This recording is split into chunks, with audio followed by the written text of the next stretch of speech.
अगर आपका NTPC 12th level का एग्ज़ाम 7 मई से स्टार्ट होने वाला है तो इस क्लास से कम सभी सेट में आपको 4 से 5 क्वेश्चन मिल जाएंगे और साथ में आपको मिलेगा कि किस तरीके से एग्ज़ाम में क्वेश्चन को लगाना चाहिए। लगभग इसमें हमने हर एक चैप्टर से जो जो क्वेश्चन आपके एग्ज़ाम में बार बार रिपीट हो रहे हैं एनटीपीसी में, उन सभी क्वेश्चनों को यहाँ पे लिया गया है।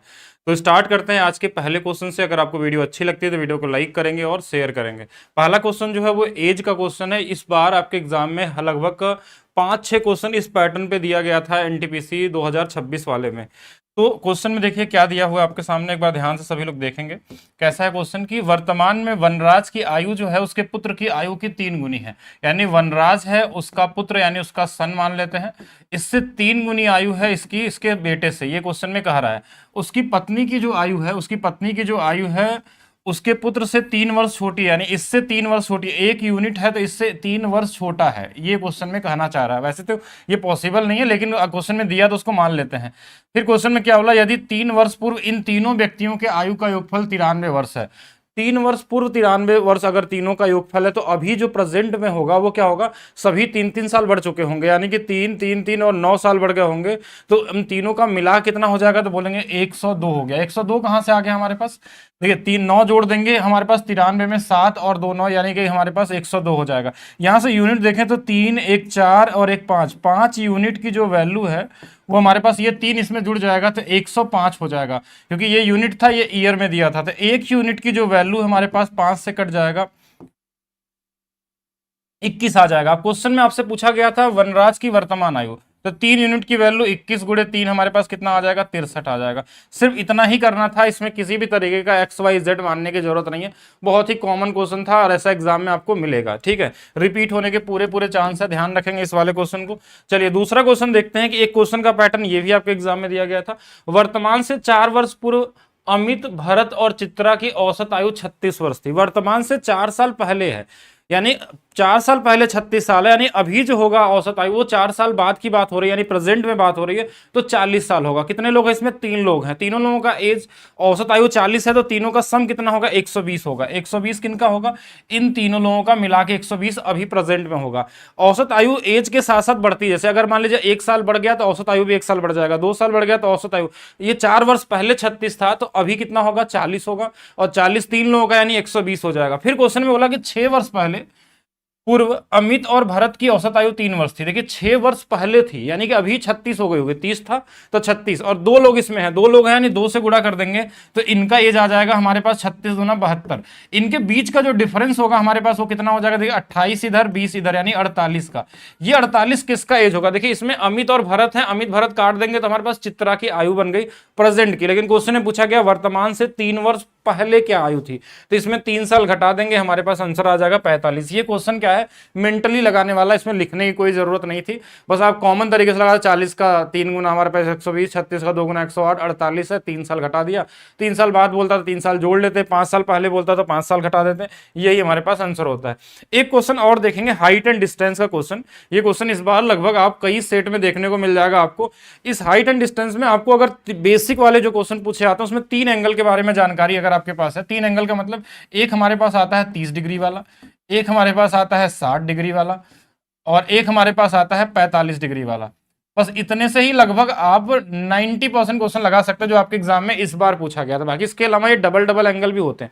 30 वाले में क्या होता है कि सामने वाला 1 होता है, ये √3 होता है, और ये वाला 2 होता है। 60 वाले में हमेशा सामने वाला √3 होगा, ये 1 होगा, ये 2 होगा। 45 वाले में ये 1 1 बराबर होते हैं, ये √2 होता है। अब इन्हीं में से कोई ना कोई आपके एग्जाम में क्वेश्चन में दिया गया, जैसे 45 दिया तो हम सीधा सीधा बना लेंगे कि ये वाला 1 1, अगर ये 45 है तो ये वाला √2 होगा। क्या दिया गया क्वेश्चन में, एक मीनार भूमि के ऊर्ध्वाधर रूप से खड़ी है, भूमि से बिंदु से जमीन के आधार से इतना दूर है, यानी ये एक यूनिट की वैल्यू 28.6 दिया है, तो टावर के शीर्ष एक की वैल्यू भी 28.6 होगा, क्योंकि ये दोनों बराबर बराबर होते हैं, यानी इसका आंसर यही हो जाएगा। ये मेंटली लगाने वाला क्वेश्चन है, 45 देखते ही आपको दोनों बराबर बराबर आंसर आपको दिख जाना चाहिए था। ये 2-3 सेकंड में एग्जाम में आपको लगना चाहिए।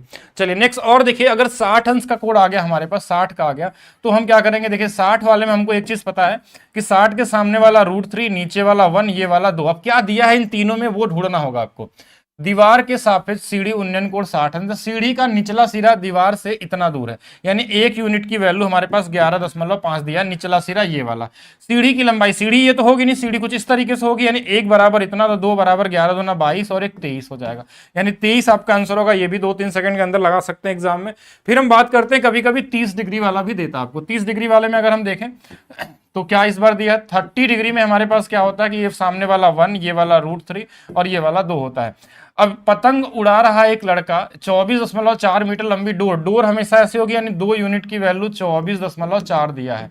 फिर भूमि से 30 अंश का कोण बना दी, भूमि से पतंग की ऊंचाई, यानी ये वाली वैल्यू आपसे पूछी गई, ऊंचाई पूछी गई, 2 की वैल्यू दिया है तो 1 की वैल्यू 12.2 आ जाएगा। 12.2 कौन सा वाला, पहला वाला। यानी ये सारे के सारे जो क्वेश्चन थे ये कॉमन 2-2, 3-3 सेकंड वाले थे। अभी जो एज वाले किए, ऐसे हम लगभग हर एक चैप्टर का क्वेश्चन आपको आज इस क्लास में बताने वाले हैं।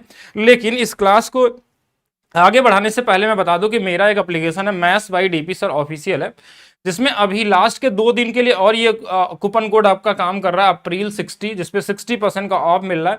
जो ये क्वेश्चन आप कर रहे हैं, जिसमें आज हम क्लास में लगभग इसके 35 क्वेश्चन या 36 क्वेश्चन कराने वाले हैं आपको, हर एक चैप्टर के जो टाइप आपको ज्यादा रिपीट हो रहा है।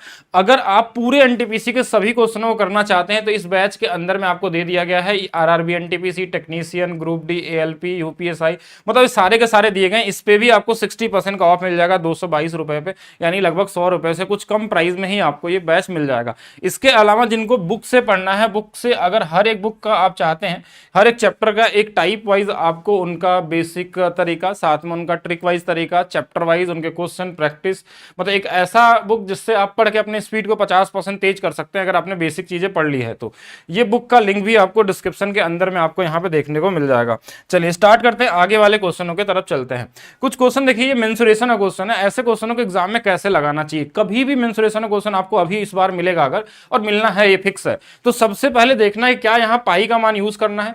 अगर पाई का मान यूज करना तो सबसे पहला तरीका होगा 11 से कटने वाला नंबर ऑप्शन ढूंढेंगे। अगर ऑप्शन मिल गया एक ही ऑप्शन, तब तो आपको वही आंसर करके आगे निकल जाना। अगर एक से ज्यादा ऑप्शन मिला देन आप यहां से शुरू करेंगे क्वेश्चन को कि क्या सॉल्व करना है, कैसे लगाना है। तो 11 से कटने वाला हमारे पास जब एक ही ऑप्शन है तो हमको आगे जाना ही नहीं है, क्वेश्चन में टाइम भी वेस्ट नहीं करना है, क्योंकि फिर फार्मूला लगा के आप दूसरों से आप अपने आपको टाइम में पीछे कर रहे हैं, और कहीं ना कहीं आप 10-10, 20-20 हजार लोगों से पीछे जाते हैं एक क्वेश्चन में अगर आप टाइम वेस्ट करते हैं तो।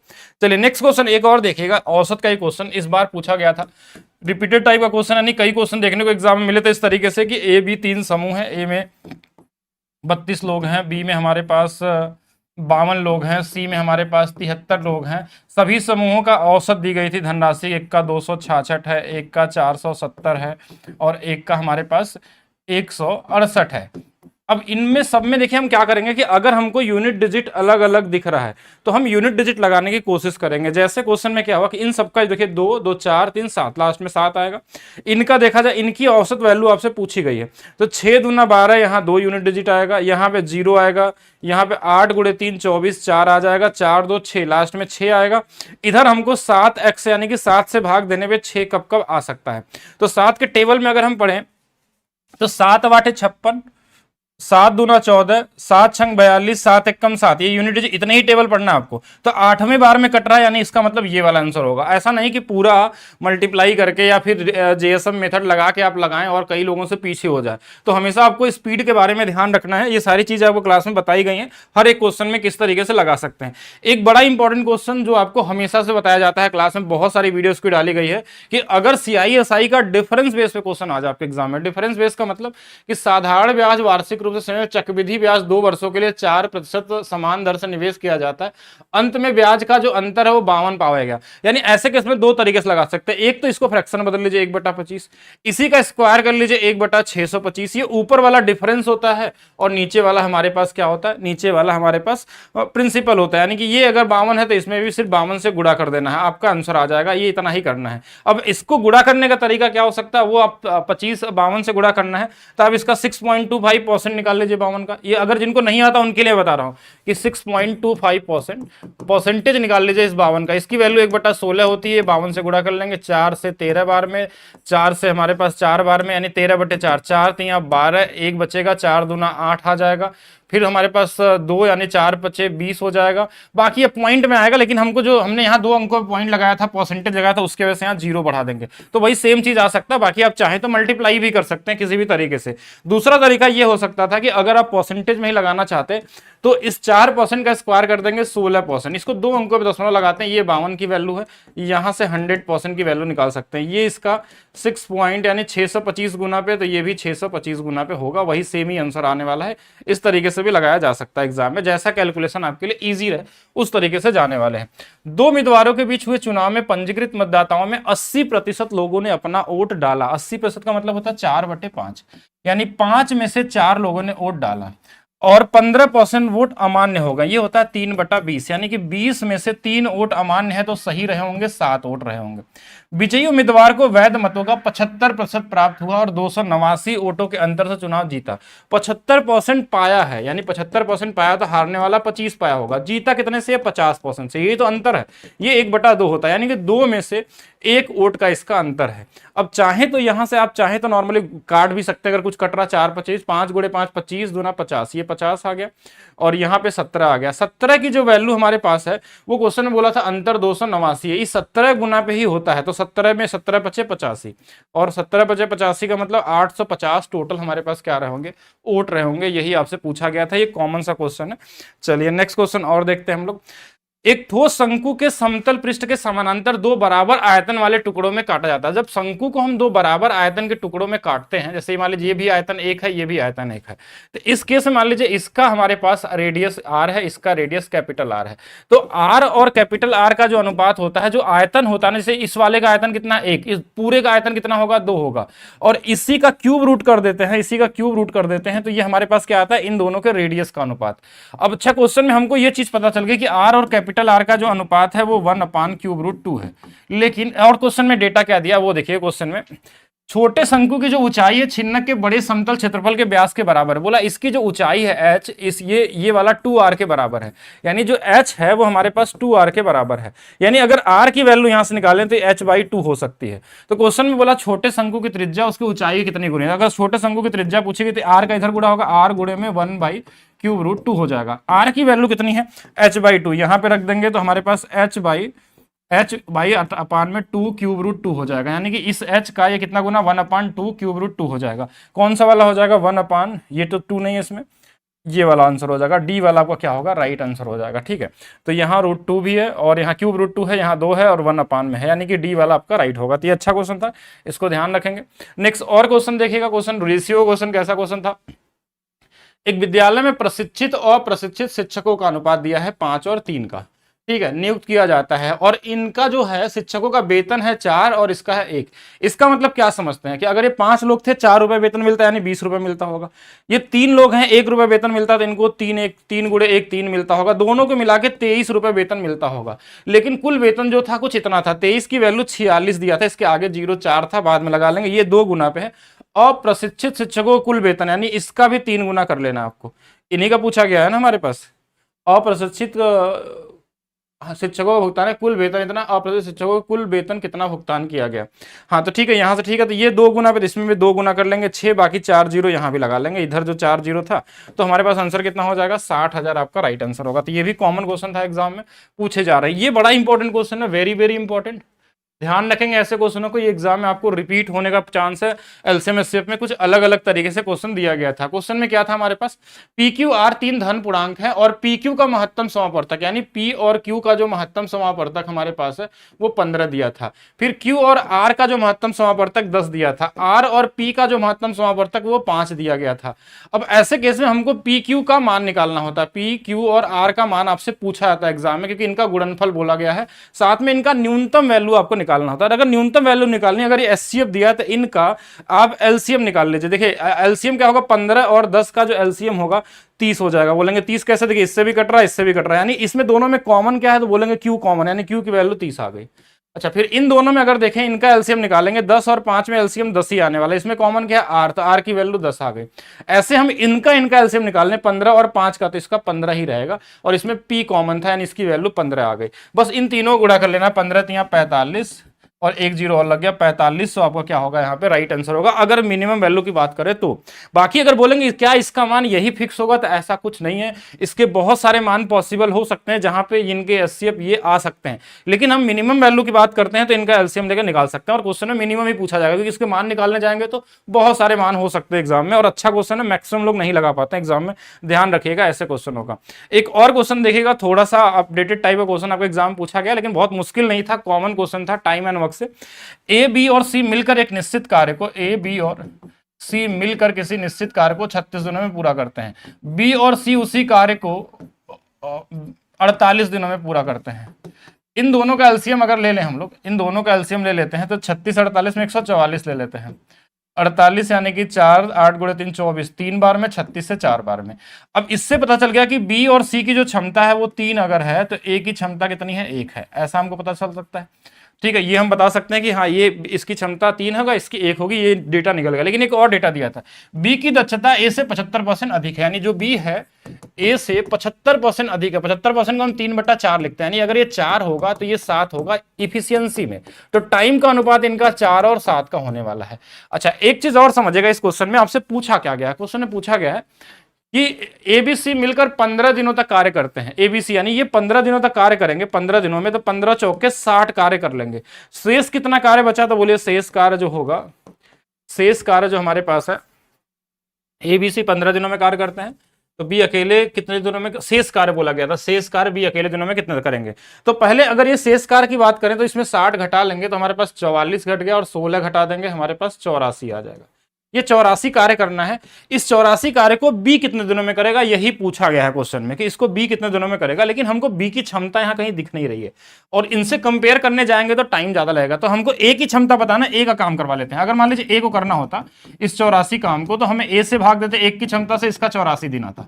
ये काम आंसर नहीं है, ये आपका क्या है, ए के हिसाब से एक शेष कार्य 84 दिनों में करेगा, लेकिन ए की जो वैल्यू है ना 7 यूनिट की वैल्यू 84 है, तो बोलेंगे ये इससे 12 गुना पे है। देखिए 12 सत्ते 84, तो ये भी अगर बी का निकालना हो तो ये भी 12 गुना पे 12 चौक 48, यानी जो बी करने वाला है उसको 48 दिन में कर सकता है, कितने दिनों में, 48।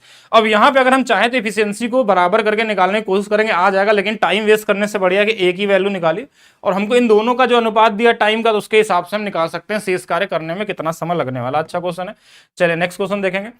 अब जैसे इस क्वेश्चन में एक चीज का ध्यान रखना कि अगर पाई का मान 22/7 दिया तो सबसे पहले 11 से कटने वाला नंबर देखेंगे, अगर नहीं होगा देन क्वेश्चन को सॉल्व करेंगे। 11 से कटने वाला नंबर देखिए 4 0 और 1 5, ये हो गया। 6 4 10 और 10 3 13, ये नहीं आने वाला है। ऐसे इनको भी चेक कर लेते हैं, 6 और 1 7 हो जाएगा, 4 4 8 3 11, ये भी नहीं आने वाला है। यहाँ पे देखेंगे 6 4 10 और 10 ही रहने वाला है। यहाँ पे हमारे पास 3 1 4 और 4 8, ये भी नहीं होने वाला। 4 4 8 1 9, 6 3 9, 9 में से 9 कट गया, यानी डी वाला। अगर एक ऑप्शन है तो फिर आपको क्वेश्चन सॉल्व नहीं करना है। अगर एक से ज्यादा ऑप्शन 11 से कटने वाला, देन आप क्वेश्चन को यहां से शुरू करेंगे, जो भी पूछा गया है वो निकाल सकते हैं। बहुत कॉमन सा क्वेश्चन, अगर लगाना चाहें तो शंकु में जो मैक्सिमम जो गोला होता है, ध्यान रखिएगा, मैक्सिमम गोला का आपसे क्या पूछा गया है, क्या पूछा गया, आयतन निकालना। तो इसको 2D मान के लगाना। जैसे मान लीजिए एक ट्रायंगल है, इसमें मैक्सिमम गोला जो होगा, आर की जो वैल्यू होती है वो डेल्टा बाई एस होती है, अंत त्रिज्या जो निकालते हैं। अब डेल्टा का मतलब देखिए, इस क्वेश्चन में हमारे पास क्या दिया गया था, आधार की त्रिज्या दी गई है, यानी कि यहां से लेके यहां तक 42√3 दिया हुआ है, तो ये भी 42√3 होगा, 42√3 होगा। अच्छा, ये तो हमारे पास बराबर बराबर हो गया, और साथ में क्या बोला, तिर्यक ऊंचाई आधार के व्यास के बराबर, मतलब ये जितना होगा उतना, ये देखिए 42 42 84√3 ये होगा, और 84√3 ये भी होगा। अब इससे पता चल गया कि ये तीनों जो है ना भुजाएं क्या है, वो बराबर बराबर है, तो ये एक समबाहु त्रिभुज बनेगा। और समबाहु त्रिभुज में ये नहीं लगाना, ये लगा देना है कि ए अपान में हमारे पास 2√3 होता है, यानी ए की वैल्यू अगर 84√3 है तो इसमें 2√3 से बस भाग दे देना। ये इससे कट गया, 2 से कट जाएगा, हमारे पास कितना आ जाएगा, 42 आ जाएगा। यानी इसका जो अंदर गोले की त्रिज्या है ना, वो भी 42 आ जाने वाली है। 42 आ गई तो आप इस तरीके से लगा सकते हैं, 4/3 22/7 42 गुणे में 42 गुणे में 42। लेकिन इतना करने का मतलब क्या है, इतना करने में टाइम वेस्ट करेंगे, लेकिन आएगा आंसर उतना ही। लेकिन अगर हमारा पाई से एक ही आंसर कट रहा है, क्योंकि 22 से गुणा कर रहे हैं, तो हमको ये सब करने की जरूरत नहीं है। ये कॉन्सेप्ट आपको पता होना चाहिए। अगर ये मान लीजिए बराबर बराबर नहीं होते तीनों, तो ये छोटा वाला फार्मूला भी काम नहीं करता, फिर आपको पूरे एरिया निकालना पड़ता है इसका, फिर सेमी पेरीमीटर से डिवाइड करना होता, और एक टाइम टेकन क्वेश्चन हो जाता। तो इससे बेहतर क्या था, 11 से डिविजिबिलिटी रूल। अगर है तो आपका काम हो गया, नहीं है तो सबके लिए बराबर बराबर टाइम लगने वाला एग्जाम में। एक महिला ने 90 मिनट तक 20 मीटर प्रति मिनट की चाल से और 60 मिनट तक, देखिए टाइम का अनुपात अगर दिया है, देखिए ये 30 से 3 बार में, 30 से 2 बार में, तो इसकी जो दूरी थी मीटर प्रति मिनट है, और इसका कितना था 65 मीटर प्रति मिनट है, यही तो स्पीड दिया है। और संपूर्ण यात्रा का औसत चाल हमको 5 की वैल्यू निकालनी है, तो छोटे वाले वैल्यू को पता है, इसमें वो भी लगा सकते थे एलिगेशन भी, इससे कितना ज्यादा है तो आप बोलेंगे 45 ज्यादा। कितने लोग हैं, 2 लोग हैं, 45 गुणे में 2, कितने लोगों में बांटना है तो बोलेंगे 5 लोगों में, तो 5 9 45, 9 दूना 18, तो यानी 20 + 18 हमारे पास कितना आ जाएगा 38, आपका क्या होगा राइट आंसर होगा। तो ऑप्शन नंबर ए क्या होगा राइट आंसर होगा। इसमें यही तरीका लगाना, और भी क्वेश्चनों में आपको बताया गया। एक क्वेश्चन पाइप एंड सिस्टम में आपके सामने कई बार रिपीट हुआ, इस बार कई लोगों के सेट में दोबारा भी अगर आ जाए तो ऐसे क्वेश्चन को सेकंडों में लगा सकते हैं कि 2 नल एक टंकी को क्रमशः 4 घंटे 29 घंटे में, एक 4 घंटे में भरता है, 29 घंटे में, और तीसरा नल 29 घंटे में ही खाली करता। अगर एक भरने वाला और खाली करने वाले की एफिशिएंसी बराबर है तो इनको सॉल्व करने का कोई मतलब है नहीं। तो यानी कि ये दोनों तो एक भरेगा एक खाली करेगा, इससे कोई फर्क पड़ेगा नहीं, यानी 4 ही घंटे में टंकी भर जाएगी। अगर टंकी भरने का समय पूछा जाए तो आंसर होगा 4 घंटे। लेकिन बोला कि टंकी खाली टंकी को 1/4 भरना है, 1/4 भरना, तो इसका 1/4। अगर 1/3 बोलता तो इसका 1/3, यानी कि 1 घंटे में टंकी भर जाएगी 1/4 हिस्सा। ये कई क्वेश्चन आए थे, कई जगहों पे सेम क्वेश्चन डेटा के साथ दिए गए थे, इनका ध्यान रखेंगे। बोट एंड स्ट्रीम अगर आपको दिख जाए तो आपको एक ही चीज का ध्यान रखना, सबसे पहले क्या लिखना है, boat, water, down stream and up stream. अब क्या क्या दिया क्वेश्चन देखेंगे, एक नाव जितने समय में धारा की दिशा में 36 किलोमीटर जा सकती है उतने ही समय में धारा के विपरीत 24 आ सकती है। ये जो टाइम कांस्टेंट होता है तो उस समय हमारा क्या होता है, स्पीड का अनुपात और डिस्टेंस का अनुपात सेम होता है, यानी 12 × 36, 12 दूना 24, यानी ये 3:2 का अनुपात दिया। अगर ये 3:2 है तो 3:2 5 का आधा, ये वाला 2.5, और 3:2 का अंतर 1, 1 का आधा 0.5। देखिए इन दोनों को जोड़ने पे 3, इन दोनों घटाने पे 2 आना चाहिए। धारा की चाल 3 दिया, यानी इसकी वैल्यू 3 दिया है, ये इससे 6 गुना पे है, तो ये भी 6 गुना कर लेंगे, 15 आपका क्या हो जाएगा आंसर हो जाएगा। इजी क्वेश्चन, बोर्ड का ही पूछा था, बाकी आप किसी का भी निकाल सकते हैं। जसप्रीत ने इतने धनराशि 20% की ब्याज की दर से जमा करी वार्षिक रूप से, 2 वर्ष बाद मिश्र धन पूछा गया। नहीं देखिए मिश्र धन पूछे तो क्वेश्चन में आप लगा तो सकते हैं कई तरीके से, लेकिन एक चीज और समझिएगा कि 20% बढ़ा, यानी इसका 120 और इसका 120, 2 बार परसेंटेज में बढ़ेगा, यही पूछा गया, यही आंसर। इसको किसी भी तरीके से लगा लीजिए, लेकिन ऐसे केस में आप डिविजिबिलिटी रूल का यूज कर सकते हैं, डिजिटल सम का यूज कर सकते हैं। जैसे इसके अंदर में 3 दिख रहा है, इसके अंदर में 3, यानी 3 3 2 बार दिखेगा तो क्या आ जाएगा 9, 9 से कटने वाला आंसर ढूंढिए। देखिए 9 से ये कट गया, 8 6 14, 4 18, ये 9 से कट गया, 4 10, 10 4 14 तो 16, ये नहीं कटेगा, 9 कट जाएगा, 8 4 12, 5 17, ये नहीं कटने वाला है, 6 2 8 9, 4 1 5, नहीं, एक ही ऑप्शन कट रहा है, तो आपको आगे सॉल्व करने की जरूरत नहीं। बाकी आप चाहें तो लगा सकते हैं, अगर कॉमन तरीके से लगाना है तो आप सॉल्व करिए, नहीं तो 9 से कटने वाला देख लीजिए। इसके अंदर में और जो नंबर दिख जाए यहाँ पे देख सकते हैं, बहुत सारी चीजें ढूंढ के आप निकाल सकते हैं जो जो वैल्यू आ सकती है। फिर से बोट एंड स्ट्रीम, देखिए क्या लिखना है आपको, boat, water, down stream and up stream. 120 kilometre 6 घंटे में, 6 से काट दिया, 6 दूना 12, 120 किलोमीटर 10 घंटे में, यानी कि इसकी स्पीड आ गई 10, नहीं 12 आ गई, 10 है ना, तो कितना होगा 12 हो जाएगा। और ये हमारे पास चाल है, धारा की चाल 4 दिया, स्थिर जल में नाव की चाल पूछा गया। तो देखिए नाव की चाल क्या होता है, देखिए इन दोनों को जोड़ते हैं, इनको जोड़ेंगे तो कितना 32 का आधा 16, इन दोनों घटाएंगे तो कितना 8, 8 का आधा कितना 4, ये तो ऐसे ही दिया था, इसकी वैल्यू 16 ही आ जाएगी। ये तो वैसे ही कॉमन क्वेश्चन था, तो इसमें कुछ करने की जरूरत नहीं थी। मान लीजिए सी एक वृत्त है, वृत्त का नाम दिया है सी, हमने सी ऐसे बना लिया, ये वृत्त है जिसका केंद्र हमारे पास ओ दिया हुआ है, ए बी जो है सी पे लघु चाप है। चाप क्या होता है, आर्क जो होता है, ऐसे मान लीजिए कहीं बना सकते हैं कि ए बी हमारे पास है, ए बी के कहीं भी नाम रख सकते हैं, और ये वाला को हम आर्क बोलते हैं, यहां से यहां तक आर्क। अच्छा क्वेश्चन में क्या, मान लीजिए एस जो है ना लघु चाप ए बी बिंदु है, लघु चाप मतलब इसी पे, अगर इसको मैं चाहूं तो ऐसे मिला सकता हूं, तो ये हमारा सेगमेंट बन जाएगा। इस पे कहीं एक जगह हमारे पास एस दिया हुआ है, जो ए बी है ओ पर 120 का कोण बनाता है, यानी यहां से यहां पे जो कोण बनता है वो 120 का बनता है। और क्वेश्चन में बोला कि ए एस बी, यानी कि यहां से लेके यहां तक का कोण हमको निकालना है। कौन सा वाला कोण निकालना है हमको, ये वाला कोण, जो रेड वाली लाइन है ना, ये वाला कोण निकालना है। अब यहां पे ऐसा मत करिए कि आमने सामने कोण 180 होता है, ऐसा नहीं होता, ऐसा तब होता है जब ये साइक्लिक क्वाड्रिलेटरल बनते हैं, यानी हम इसको यहां से यहां मिला दे तो ये चतुर्भुज बन जाएगा रेड वाला। देखिए इसमें आमने सामने के कोणों का योग कितना होगा, 180 होगा, अगर ये जो भी होगा इन दोनों को जोड़ने में 180 आएगा।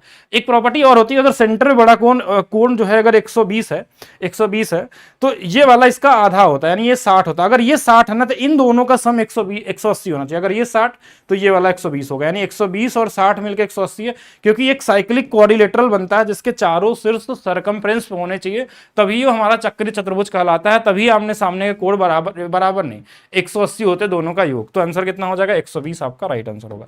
इजी क्वेश्चन था ये वाला क्वेश्चन, तो अभी किए थे 38 आ रहा तो दोबारा आ गया, रिपीट हो गया। नेक्स्ट देखते हैं, यदि 2820 को दो भागों में इस प्रकार बांटा जाए कि पहले भाग का 1/5, पहले भाग का 1/5, दूसरे भाग का 1/8, 3:4 के अनुपात में अनुपात 3:4 हो, तो पहले और दूसरे भाग का अनुपात क्या होगा। ऐसे क्वेश्चनों में इसको बांटने में समय बर्बाद करने से अच्छा है कि पहले भाग का 1/5 और दूसरे भाग का 1/8 निकाल के देखिए किसमें आ रहा है। 1/5 बोला तो 5 से तो ये कटने वाला नहीं है, तो 5 से ये कट जाएगा, देखिए 5 से भाग देंगे तो कितना हो जाएगा 3, दूसरे का 1/8, 8 से भाग देंगे तो 4, लीजिए इसी वाले ऑप्शन में आ गया। इसमें चेक करेंगे तो कटेगा नहीं, ये वाला 5 से भाग देंगे तो ये नहीं कटेगा, तो ऑप्शन नंबर बी आपका क्या होगा राइट आंसर होगा, जिसमें 3-4 आपको दिख जाते हैं। कॉमन क्वेश्चन है, 2-3 सेकंड वाले एग्जाम में इसी तरीके से लगाना है।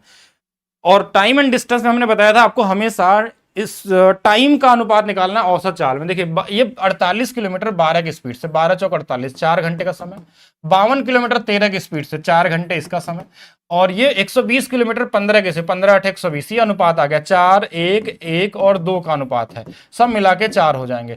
इसकी स्पीड जो दिया था वो 12 दिया था, इसकी स्पीड जो दिया है वो 13 दिया है, और इसकी स्पीड दिया है 15।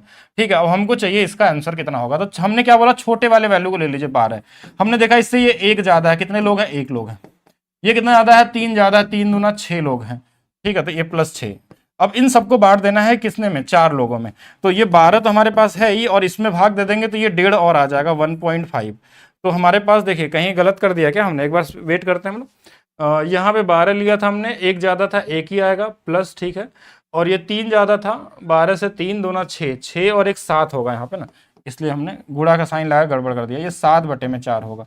तो 7/4 यानी 4 1 कम 4 और 4 7 28 और 4 5 20, यानी कि 13.75 आपका क्या होगा राइट आंसर हो जाएगा। 13 जेएसएम लगा दिया, आप गुणा करके भी चाहे तो निकालते तो वही सेम ही चीज आपको मिलता है यहाँ पे।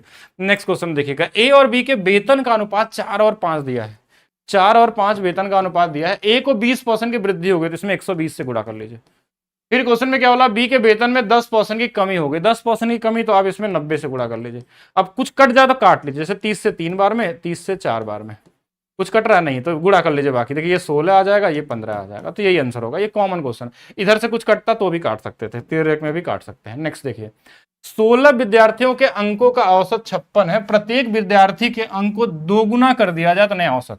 अगर औसत में कभी भी प्रत्येक संख्या में आप 2 गुना कर लीजिए तो औसत भी 2 गुना हो जाएगा, 4 गुना कर लेंगे 4 गुना हो जाएगा, सभी विद्यार्थियों में अगर आप 2 जोड़ते हैं तो औसत में भी 2 जुड़ जाएगा, अगर सभी में 2 भाग देते हैं तो औसत में भी 2 से भाग हो जाएगा, अगर ये 2 गुना किया गया तो ये भी 2 गुना हो जाएगा।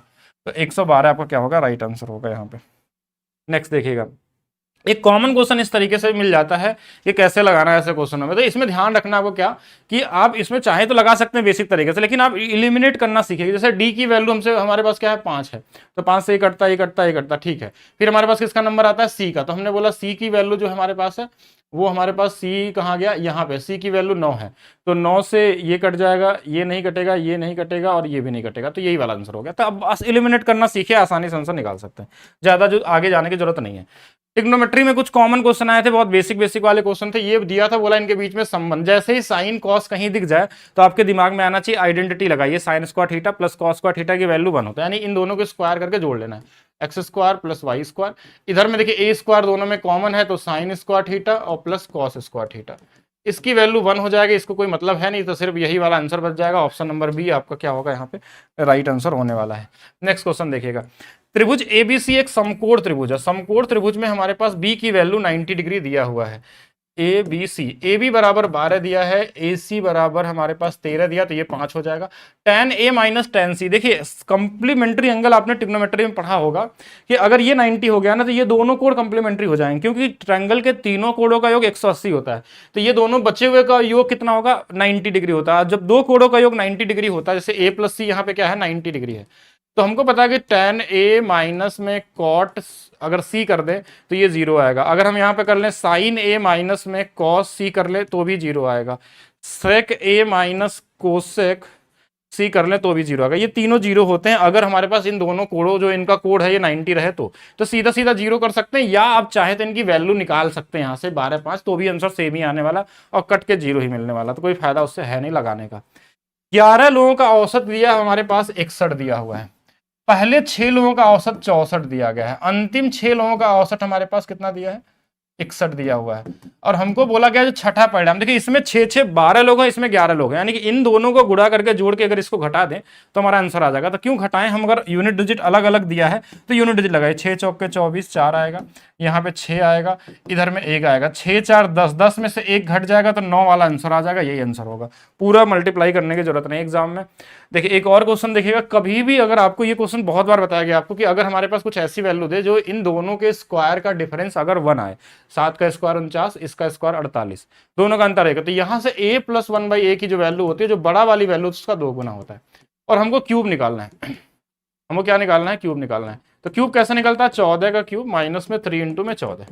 अब हमको एक चीज तो पता चलेगा कि यही हमारे पास आंसर आने वाला है, तो रूट तो कहीं इसमें दिख नहीं रहा है, तो रूट वाला आंसर गलत, इसमें माइनस में भी कहीं नहीं दिख रहा, तो ये भी गलत, यही वाला सही होगा। यूनिट डिजिट चाहे तो लगा सकते थे, 4 का क्यूब यहाँ 64 आएगा, 4 3 12, लास्ट में 2 आएगा, एक ही आंसर था, निकाल सकते थे, माइनस का भी कोई चांस नहीं दिख रहा था यहाँ पे।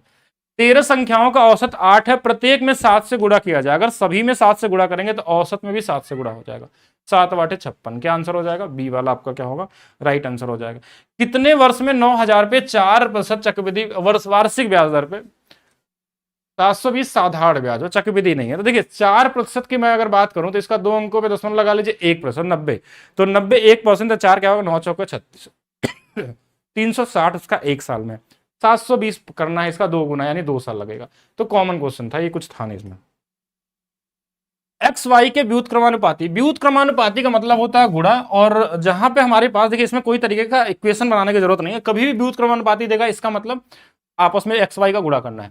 अगर यहाँ पे व्युत्क्रमानुपाती की जगह पे अगर डायरेक्टली प्रोपोर्शनल देगा उसका मतलब होता है भाग देना, ठीक है, ये दो ही चीज होती है और इसके अलावा कुछ होता नहीं है। अगर गुणा के लिए बोला यानी एक्स वाई का मान शुरू में दिया, यानी 28 का गुणा 30 में करना है, फिर वही वापस चीज वाई का गुणा 20 दिया तो एक्स का मान क्या होगा, यही निकालना था, 0 से 0 काट जाएगा, 3 से ये 14, 3 42 आंसर हो जाएगा। बस गुणा करके बराबर कर लेना। अगर मान लीजिए कहीं इसमें कोई डायरेक्टली होता तो नीचे भाग भी दे देते हैं, इतना ही करना होता और कुछ भी करने की जरूरत नहीं है एक्स्ट्रा आपको। नेक्स्ट क्वेश्चन और देखेंगे, जैसे ए का मान दिया था x + 2y में x, और b का मान दिया था ये वैल्यू, देखिए ये देखा जाए तो a² - b² का क्या है हमारे पास, होल स्क्वायर है। बाकी अगर यहाँ a b का मान चाहे तो डायरेक्ट भी रख देंगे तो भी आंसर आएगा, लेकिन आप चाहें तो वैल्यू पुटिंग कर सकते हैं, x का मान 1 रख सकते हैं, 2 रख सकते हैं, 3 रख सकते हैं। अगर 1 रखेंगे तो देखिए 1 + 2/1 यानी कि 3 आएगा, और b का मान अगर 1 - 2/1 रखेंगे तो ये -1 आएगा, बस रख लीजिए। 3 का स्क्वायर कितना आ जाएगा हमारे पास, 9, और यहाँ पे -1 का स्क्वायर करेंगे तो भी 1 ही रहेगा, बराबर में स्क्वायर, यानी 8 का स्क्वायर आपका आंसर हो जाएगा 64, क्या होगा यहाँ पे राइट आंसर होने वाला है, ये आपका आंसर हो जाएगा। नेक्स्ट देखिएगा, ट्रिग्नोमेट्री का क्वेश्चन है, कंप्लीमेंट्री प्लस आइडेंटिटी क्वेश्चन है। जैसे कुछ आइडेंटिटी आपको लगाने आना चाहिए कि sec² थीटा - tan² थीटा की वैल्यू 1 होता है, cosec² थीटा - cot² थीटा की वैल्यू भी 1 होता है, ऐसे sin² थीटा + cos² थीटा की वैल्यू 1 होता है, ठीक है, ये 3 होते हैं। जैसे यहाँ पे एक cot को चाहे तो आप tan बदल सकते हैं, इसको tan बदल सकते हैं, तो ये sec - tan की आइडेंटिटी बनेगी, यहाँ 3 कॉमन है तो इसकी वैल्यू 3 आ जाएगी। ऐसे cosec और cot बनेगा तो इसकी वैल्यू 1 आ जाएगी, 3 और 1 कितना आ जाएगा, 4 आ जाएगा, ये कॉमन है। कुछ क्वेश्चन और ही कॉमन दिए थे, यानी जिसमें कुछ भी नहीं करना था कि अब यहाँ साइन की वैल्यू दिया है और यहाँ वैल्यू रख देनी है। देखिए कॉमन क्वेश्चन है 11, अगर इसकी वैल्यू मैं 5/3 रखूंगा तो 3 से 3 कट जाएगा, 11 5 16 आ जाएगा, सीधा 16 लिख दीजिए। नीचे में हमारे पास क्या होगा, इसकी वैल्यू 3/5 है, 5 से 5 कट जाएगा, 4 में से 3 गया 1 आ जाएगा, तो आंसर कितना आ जाएगा, 4 आ जाएगा। इतना ही करना था। तो ये आपके लगभग 37 से 38 क्वेश्चन थे। अगर आप इस क्लास को पूरा देख लिए, अगर आप एग्जाम देने जाएंगे तो हर सेट में आपको 4-5 क्वेश्चन सिर्फ एक क्लास से आपको देखने को मिल जाएंगे, और या इसी पैटर्न पे या तो इसी तरीके से या तो सेम क्वेश्चन आपको देखने को मिलेंगे। अगर यहाँ तक आपने वीडियो देखा है तो वीडियो को लाइक करेंगे, शेयर करेंगे। बाकी आप अपने स्पीड को अगर 10 गुना तेज करना चाहते हैं और एनटीपीसी के सभी क्वेश्चनों को लगाना चाहते हैं, इसमें तो मैंने आपको 30 कराया, बाकी आप सारे क्वेश्चनों को अगर देखना चाहते हैं एग्जाम से पहले, तो ये बैच है संपूर्ण बैच, जिसके अंदर में एनटीपीसी करा दिया गया है, टेक्नीशियन एएलपी करा दिया गया है, टेक्नीशियन भी कराया जा रहा है। बाकी इसके बाद ग्रुप डी स्टार्ट करेंगे हम लोग 5 तारीख के बाद से इसके अंदर में सॉल्व करना। तो और ये चीज़ें कहाँ मिलने वाली है, maths by DP sir official app पे। अभी एक कोड भी लग रहा है जिसपे आप 60% का ऑफ भी ले सकते हैं। बाकी मिलते हैं नेक्स्ट क्लास में, अभी के लिए रखते हैं सिर्फ इतना ही।